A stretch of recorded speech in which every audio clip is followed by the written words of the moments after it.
말씀은 마태복음 9장 35절부터 38절까지의 말씀입니다. 마태복음 9장 35절부터 38절까지 말씀입니다. 신약성경 15페이지에 있습니다.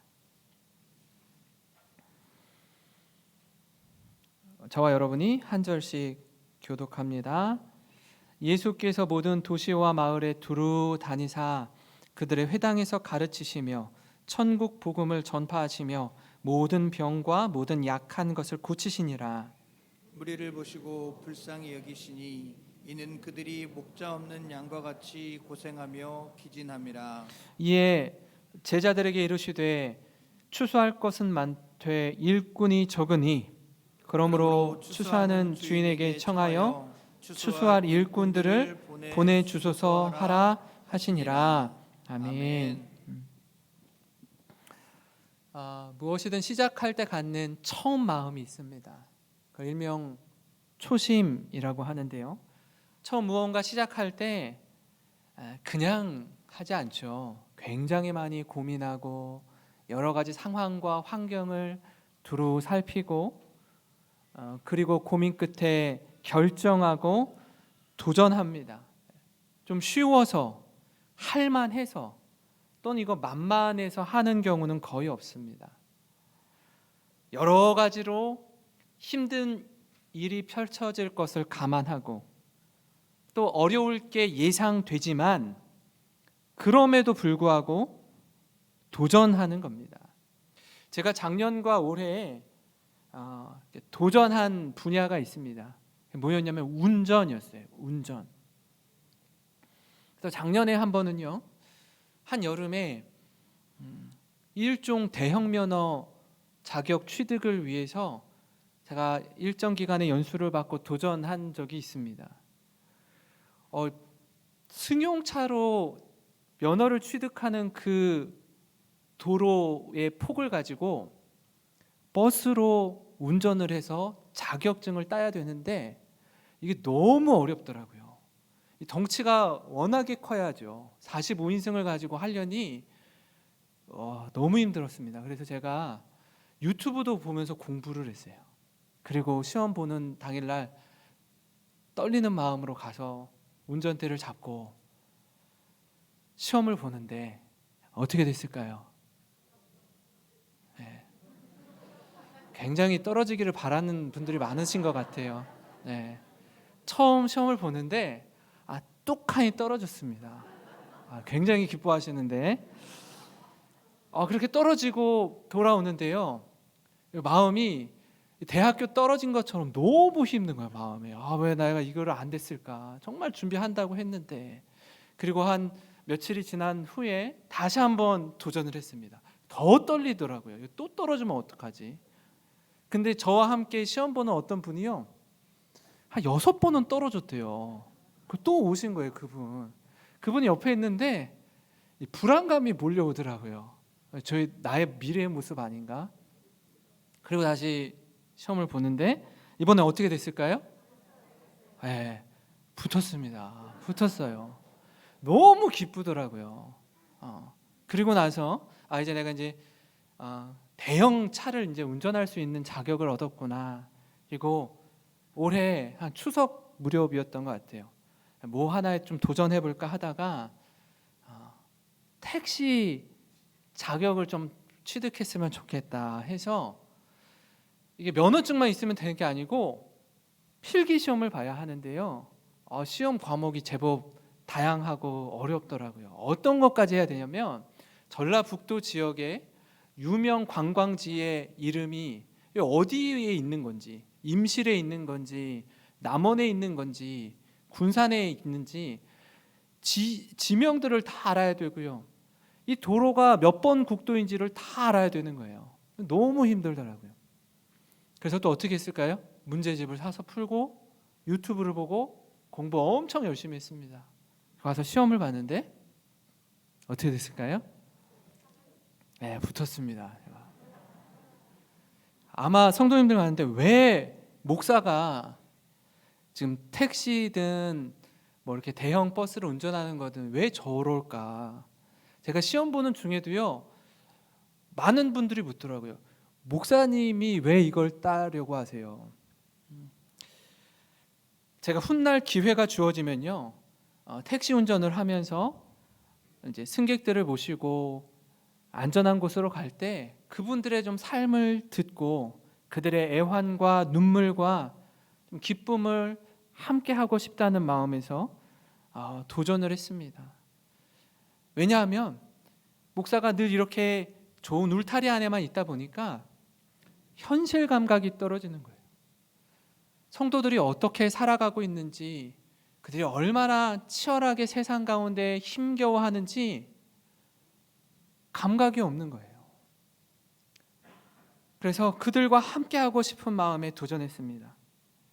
제가 자격증을 땄는데 한번 보여드릴까요? 네. 택시 운전 자격증입니다. 제가 9월 달에 따고 나오면서 버스랑 화물차 자격증도 있더라고요. 그래서 제가 버스랑 화물차 자격증도 도전했습니다. 너무 많이 갔죠. 근데 우리 교회 성도들 가운데 택시 운전을 수십 년 하시는 분이 계시고요, 화물차 운전을 오랜 시간 하시는 분이 계셔요. 이분들이, 이거 좀 내려줘요. 이분들이 굉장히 오랜 시간 애쓰셨겠구나. 이게 참 쉽지 않은 일인데 그렇게 도전하신 거구나 하는 많은 생각을 하게 되었습니다. 또 한편으로 하나님 제게 맡겨주신 이 사명을 감당하면서 저는 목사이잖아요. 목사로서 목사답게 하나님과 사람 앞에서 부끄럽지 않은 목회자가 되어야겠구나 다짐하고 또 다짐했습니다. 우리 모든 성도님들 어느 자리에 계시든지요, 어느 사명을 감당하시든지 예외 없이 정말 심사숙고해서 시작한 것이기에 어지간해서 포기하지 않습니다. 처음 가졌던 이 순수한 마음 변하지 않으리라 다짐하며 사명 감당하는 우리 모두가 되기를 소망합니다. 우리가 모두 이 마음으로 사명 감당할 때 처음 마음이 한결같기를 바랍니다. 여러분 이런 이야기 들어보셨죠? 저 사람이 목사 되더니 사람이 변했어. 장로 되더니 사람이 달라졌어. 이런 이야기 한번 들어보셨을 거예요. 처음엔 그러지 않았어요. 시간이 지나면서 자꾸 마음이 높아지는 겁니다. 교만해지는 거예요. 어디로 그 마음이 갔는지 다 사그라들고 변질된 모습을 보게 되는 겁니다. 한번 곰곰이 생각해 볼까요? 혹시 그런 사람이 우리 자신은 아닌지 말이죠. 오늘 본문은 예수님이 이 땅에 오셔서 하신 사역들을 이렇게 나열하고 있는데요, 그 중에 가장 핵심적인 내용을 담고 있습니다. 예수님이 오셔서 하신 일들을 살펴보면서 하나님, 우리가 있는 그 자리, 나의 생업과 삶의 터전에서 처음 시작할 때 가졌던 그 마음이 해를 거듭하고 시간이 지나면 지날수록 더 깊어지고 넓어지는 우리 모든 성도님 되시기를 간절히 기도합니다. 더불어 우리 교회가 앞으로 추구해야 할 사역의 방향과 또 오늘 세워지게 될 우리 직분자들이 어떤 일에 힘써야 하는지 함께 나누는 은혜의 시간이 되길 소망합니다.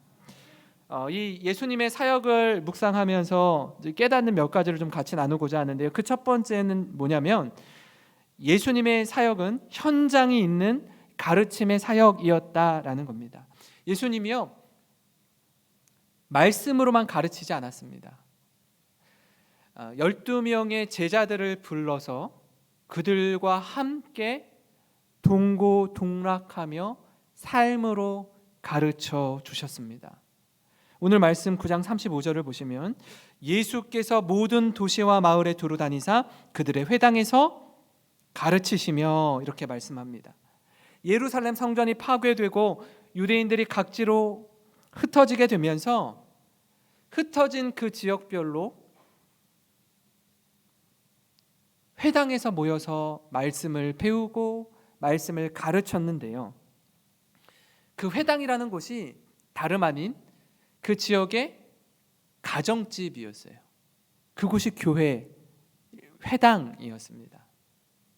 그곳에 가셔서 가는 곳마다 말씀을 가르치신 겁니다. 현장에 있는 가르침, 현장에 있는 사역을 하셨습니다. 어떤 공동체나 조직이든지 리더의 권한이 커지면 커질수록 자칫 현장을 놓치게 됩니다. 현장이 어떤지 모르는 리더는요, 탁상 공론에 능한 자로 변질되고 맙니다. 처음 회사에 입사했을 때, 처음 사업을 시작했을 때 정말 신발이 닳도록 뛰어다녔는데요. 시간이 지나고 어느 정도 여유가 생기고 높은 자리에 오를수록 감각을 잃어버리고 입만 살아서 떠들게 됩니다. 그러나 예수님의 가르침은 살아있는 가르침이었습니다. 여러분, 혹시 이 자리에 가르치는 자리에 계신 분들, 그분들은요, 반드시 배우는 자가 되어야 합니다. 누구든지 배우지 않으면 가르칠 수 없습니다.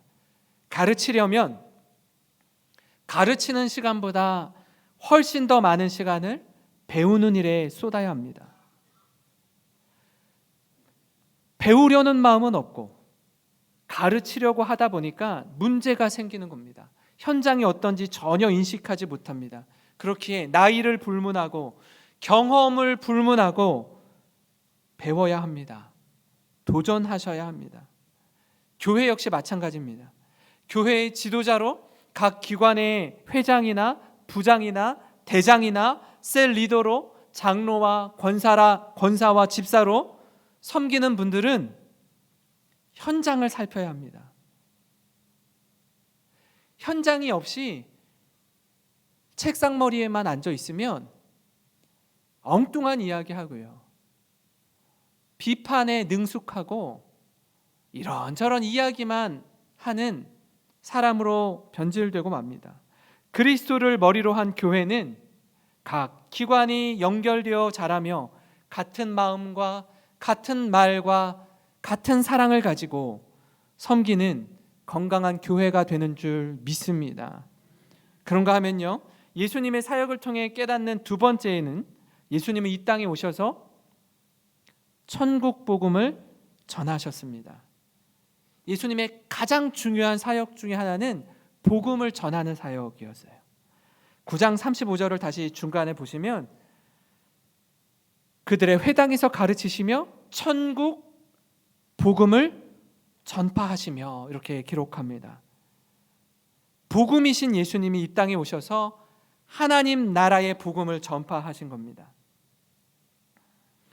이 복음은 우리가 이 땅에 발을 딛고 살지만 영원에 대한 소망을 주는 메시지였습니다.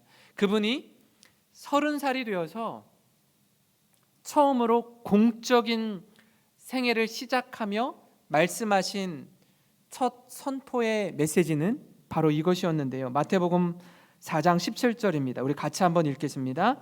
이때부터 예수께서 비로소 전파하여 이르시되 회개하라, 천국이 가까이 왔느니라 하시더라. 아멘.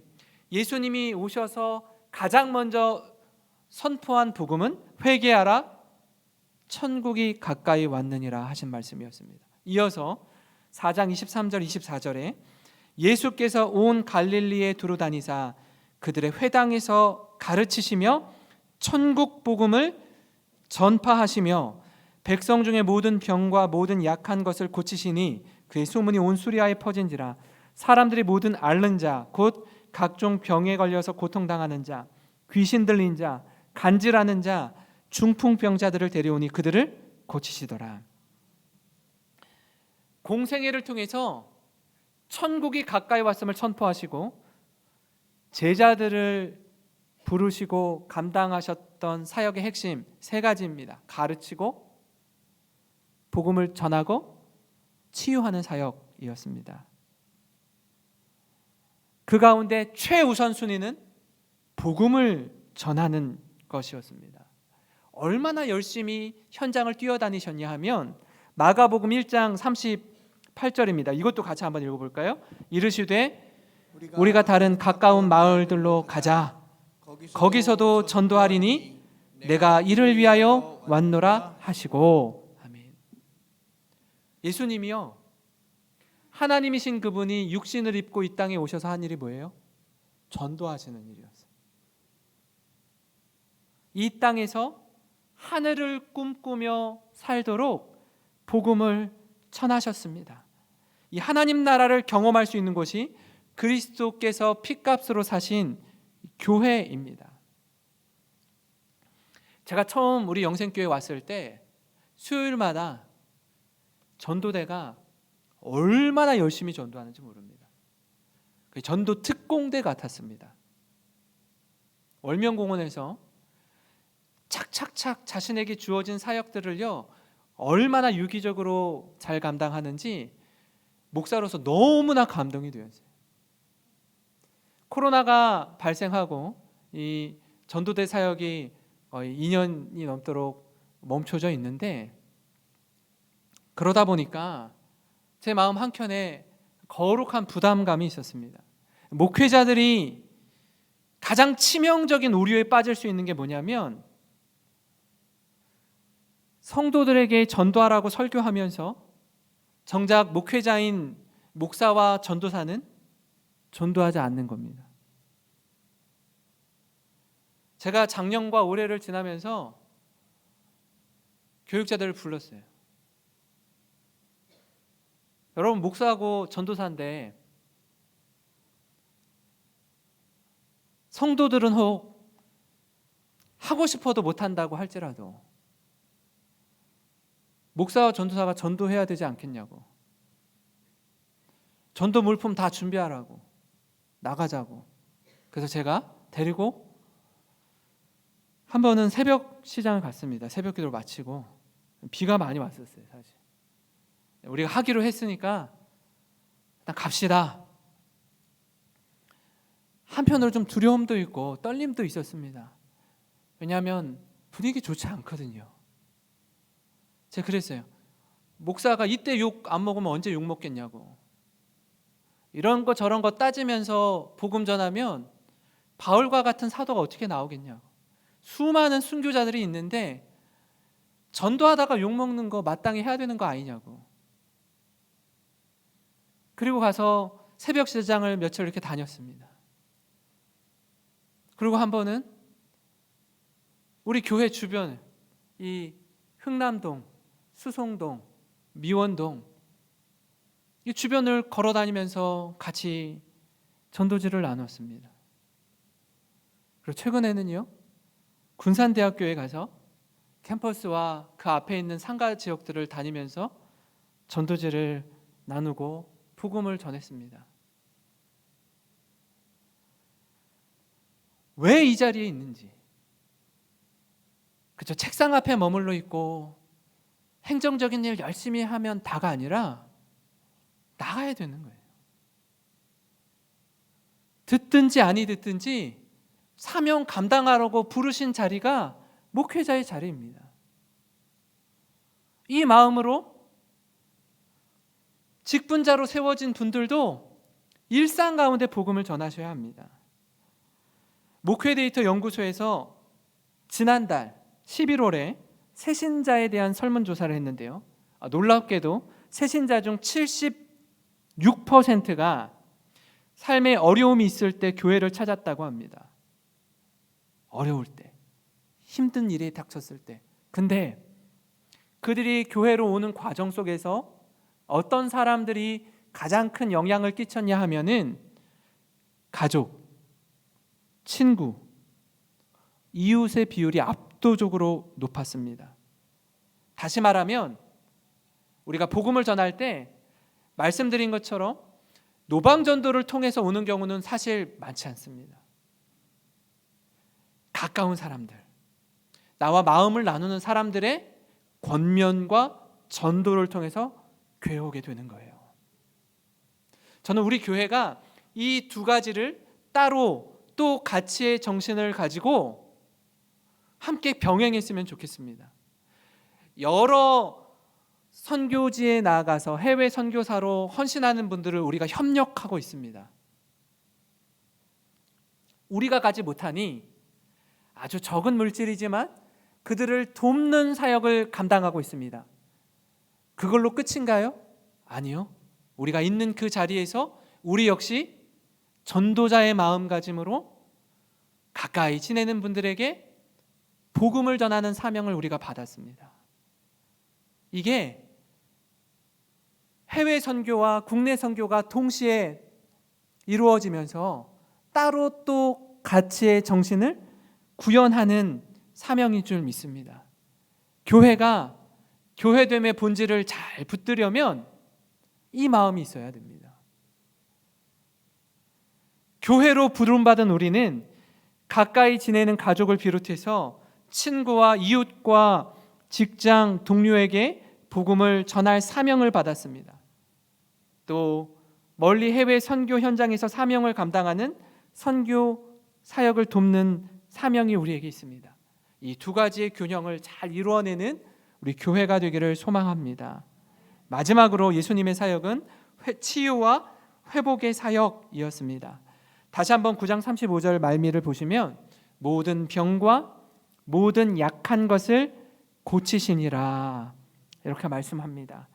예수님은요 질병과 고통 가운데 있는 자들과 함께 하셨습니다.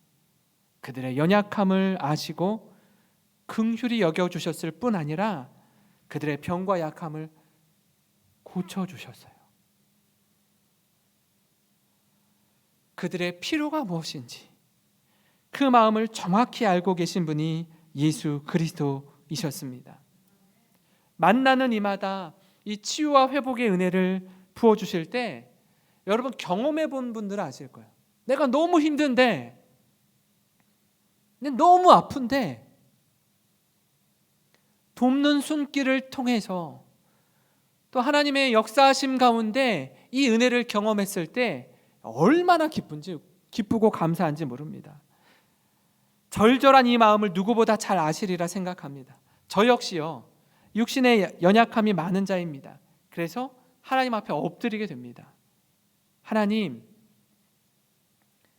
이렇게 부족하고 연약함이 많은 제가 담임 목회를 하는데 사실 너무 자신도 없고 힘도 들고 어떻게 해야 될지 모르겠습니다. 주님 앞에 엎드리면요 우리 주님이 너 있는 모습 그대로 내가 사용한다. 약한 모습 그대로 내가 너를 쓰겠다. 약할 때 강함 되시는 우리 주님 의지하며 나아가게 되는 줄 믿습니다. 그 하나님이 역사하시고 그 하나님이 친히 우리 교회의 주님 되어 주셔서 우리 교회를 힘있게 인도하실 줄 믿으시기 바랍니다. 예수님께서 행하신 이 치유와 회복의 사역이 우리 교회를 통해 가정과 속한 공동체에 흘러 넘치기를 소망합니다. 이 모든 것들이 우리가 주님 주시는 은혜가 충만할 때, 받은 사랑이 충만할 때 넘쳐 흐르게 될 줄 믿습니다. 이 모든 것의 가장 중요한 정신은 뭐냐면요, 불쌍히 여기는 마음입니다. 주님이 가르치고 복음을 전하고 치유하는 이 사역을 감당하면서 갖고 계셨던 예수 그리스도의 마음에 가장 중요한 정신이 뭐냐면 바로 불쌍히 여기는 마음이에요. 이 불쌍히 여기는 마음으로 사명을 감당하셨습니다. 마태복음 9장 36절인데요. 무리를 보시고 불쌍히 여기시니 이는 그들이 목자 없는 양과 같이 고생하며 기진함이라. 예수님이 이 땅에 오신 이유가 바로 이것이었습니다. 목자 없는 양처럼 고생하며 기진하는 우리를 불쌍히 여기는 마음으로 자신의 목숨을 기꺼이 내어 주셨습니다. 우리 삶 속에 가족을 대하거나 이웃을 대하거나 함께하는 이들과의 만남 속에 가장 먼저 가져야 할 마음입니다. 긍휼히 여기는 마음으로 영혼을 바라볼 때 그러한 공동체는요, 그러한 마음이 충만한 공동체는 살아나게 될 줄 믿습니다. 회복의 은혜를 경험하게 될 줄 믿습니다. 유명한 프리미어 리거인 우리 손흥민 선수의 아버지, 이 아버지가 손웅정 씨인데요. 사실 이분이 축구 선수였습니다. 근데 축구 선수로서 빛을 발하지 못했어요. 중간에 부상을 당하는 바람에 강원도에서 고등학교 감독으로 운동선수의 연장선에서 아이들을 가르치고 있는데, 이분이 책을 하나 최근에 썼습니다. 모든 것은 기본에서 시작한다라는 책인데요, 이 부분 중에 몇 구절이 참 마음에 와닿았던 부분이 있습니다. 한번 들어보시기 바랍니다. 축구에 대한 내용인데요, 상대가 넘어지는 것을 보면 그 상황이 아무리 공을 툭 차면 골문으로 들어갈 수 있는 좋은 찬스라 해도 공을 바깥으로 차내라. 사람부터 챙겨라. 너는 축구 선수이기 이전에 사람이다. 사람이 먼저다. 이렇게 아들을 가르치는 겁니다. 축구 선수에게 있어서요, 골을 넣는 것은 가장 중요한 목표입니다. 골을 넣어야 승리할 수 있어요. 그러나 골보다 더 중요한 게 무엇인지 가르쳐주고 있습니다. 바로 경기에 함께 임하고 있는 사람이 먼저라는 사실입니다. 동일한 마음으로 경기에 임하고 있는 선수를 존중하는 마음, 이건 놓치면 네가 아무리 많은 골을 넣어도 아무것도 아니다라고 가르치는 거예요.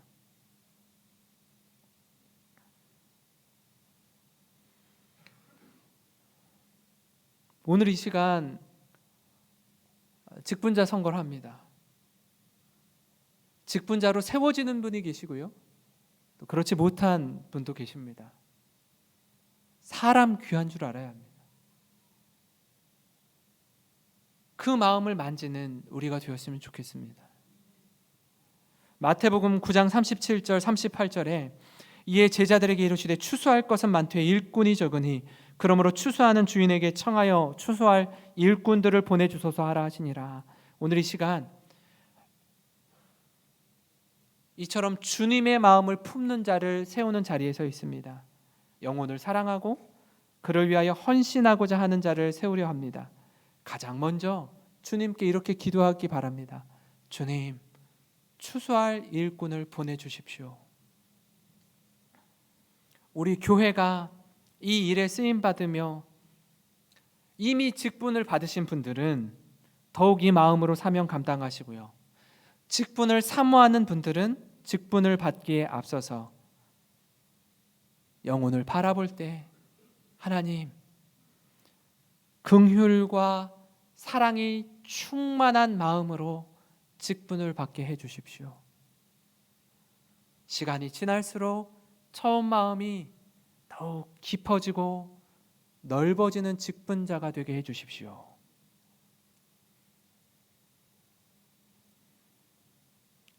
그 마음으로 가정을 섬기고 교회를 섬기는 우리 사랑하는 모든 성도님 되시기를 주님의 이름으로 축원합니다.